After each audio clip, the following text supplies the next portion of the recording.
ကျမအမိုက်တွေလိုက်သိမ်းစီးနေလုံးမှာတထေးတယောက်ရဲ့အဖိုးတန်စိန်ခံကားကြီးကိုမတော်တဆချစ်မိသွားခဲ့ပါတယ်။အဲ့ဒီသူထေးကကျမကိုစူပူချင်းမောင်းချင်းမပြုတဲ့အပြင်ပတ်စံအထက်လိုက်ကိုပါထုတ်ပေးပြီးကျမကိုကူညီဖို့ကြိုးစားခဲ့ပါတယ်။တတိမိမျောနေတဲ့မိခင်ဖြစ်သူကိုကယ်တင်ဖို့အတွက်ကျမအမိုက်ကောက်နေရမှန်းသူသိသွားလို့ပါဒါပေမဲ့သူတစ်ပါးရဲ့ပတ်စံကိုအလားကားအလွယ်တကူမယူဖို့မိခင်ဖြစ်သူကဆုံးမထားခဲ့တာကြောင့်ကျမဟာသူ့ရဲ့စေတနာကိုညှင်းပယ်ခဲ့ပါတယ်ပြီးတော့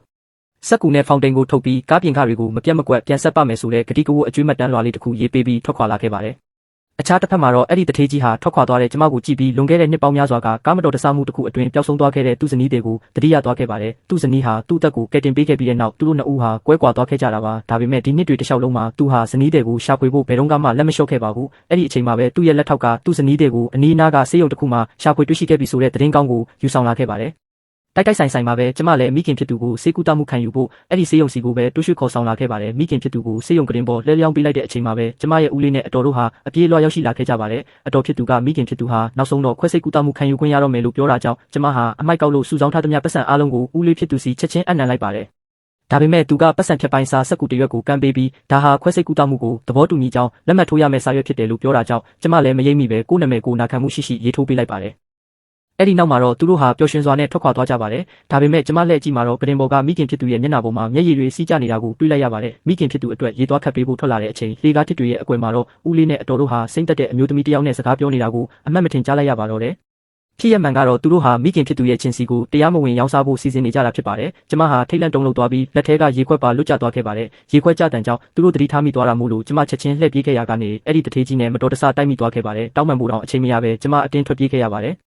ကျမမသိခဲ့တာကတော့အဲ့ဒီတထေးကြီးဟာကျမရဲ့သပင်တမြင်ကိုတင်စီထားခဲ့ပြီးသူ့ရဲ့လက်ထောက်ကိုတွေးသားတော်ဆက်မှုရှိမရှိစစ်ဆေးခိုင်းလိုက်တာပဲဖြစ်ပါတယ်။ဘာဖြစ်လို့လဲဆိုတော့သူဟာမြေပြင်ပေါ်ကနေကျမရဲ့ကြောက်စိမ်းဆွဲသီးလေးကိုကောက်ရရှိခဲ့လို့ပါ။အဲ့ဒီဆွဲသီးလေးကတစ်ချိန်ကသူ့ဇနီးတွေကိုပေးခဲ့မှုတဲ့အမတ်တရလက်ဆောင်ပစ္စည်းဖြစ်နေလို့ပါပဲ။ဒါပေမဲ့ကျမဆေးရုံခန်းထဲပြန်ရောက်တာနဲ့ဦးလေးနဲ့အတော်တို့ကအနောက်ကနေလိုက်လံမြင်းမြန်းมาတော့တဲ့စောစောကဘာရီကြားခဲ့လဲဆိုပြီးလာမေးကြတာပါ။ကျမကတော့ဘာမှမကြားမိသလိုပဲမိခင်ဖြစ်သူကိုရေးတိုက်ဖို့အတွက်အခန်းထဲမှာပဲတောက်လျှောက်ရှိနေခဲ့ပါလို့လိန်ညာပြောဆိုလိုက်ပါတယ်။အဲ့ဒီအချိန်မှာပဲဆရာဝန်ဝင်လာပြီးမိခင်ဖြစ်သူကိုခွဲစိတ်ခန်းထဲခေါ်ဆောင်တော့မယ်လို့ပြောပါတယ်။မျောလင်းချက်မဲ့နေတဲ့အခြေအနေကြားကနေကျမဟာမိခင်ဖြစ်သူပေါင်းပြီးတဲ့မစင်အညစ်အကြေးတွေပေးချမ်းသွားပြီလို့ညံစင်ပြီးပြောလိုက်ပါတယ်။ဦးလေးနဲ့အတော်တို့ဟာယွန်ရှာဆက်ဆုပ်တဲ့မျက်နှာပေးတွေနဲ့မိခင်ဖြစ်သူကိုအမြန်သွားတန့်စင်ပေးဖို့လွှတ်လိုက်ပါတော့တယ်။သူတို့နှစ်ဦးဟာခွဲစိတ်ကူတမှုကိုအမြန်ဆုံးစတင်ဖို့ဆရာဝန်ကိုတွားရောက်တိုက်တွန်းနေတဲ့အချိန်မှာပဲကျမဟာမိခင်ဖြစ်သူကိုတိတ်တဆိတ်အပြင်သို့တွန်းထုတ်လာခဲ့ပါတယ်။ကျမတက်လေကားနာရောက်ခါနီးမှပဲသူတို့တတိထားမိသွားပြီးအနောက်ကနေချက်ချင်းလိုက်လံဖမ်းဆီးကြပါတယ်။ကျမဟာကြောက်လန့်တုန်လှုပ်စွာနဲ့တက်လေကားတကားကိုအမြန်ပိတ်လိုက်နိုင်ခဲ့ပေမဲ့မြင်းကြီးထက်အဝင်ဝါကိုအရောက်မှာတော့မိခင်ဖြစ်သူကိုအမတ်မထင်ကရင်ပေါ်ကနေမှောက်လျက်လဲကျစေခဲ့ပါတယ်။ကံကောင်းကျင်တော့စိတ်ထားကောင်းတဲ့လူအချို့ကမိခင်ဖြစ်သူကိုဝိုင်းဝန်းမစားပေးခဲ့ကြပါတယ်။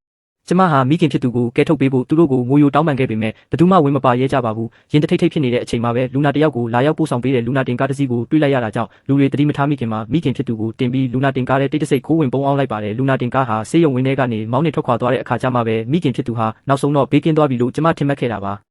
ဒါပေမဲ့နောက်တစ်စက္ကန့်မှာတင်အဲ့ဒီရင်ကိုဦးလေးနဲ့အတော်တို့ကလမ်းကနေအတင်းအဓမ္မတားဆီးပိတ်ဆို့လိုက်ကြပါတယ်။သူတို့ဟာမိခင်ဖြစ်သူကိုကားပေါ်ကနေအတင်းကျပ်ဆွဲခေါ်သွားဖို့ပြင်ဆင်နေတဲ့အချိန်မှာပဲအဲ့ဒီတထေးကြီးဟာအချိန်မီရောက်ရှိလာခဲ့ပါတော့တဲ့ဒီဇလန်လေးရဲ့အဆက်ကိုသိချင်ရင် like နဲ့ follow လေးလုပ်ထားပေးဦးနော်။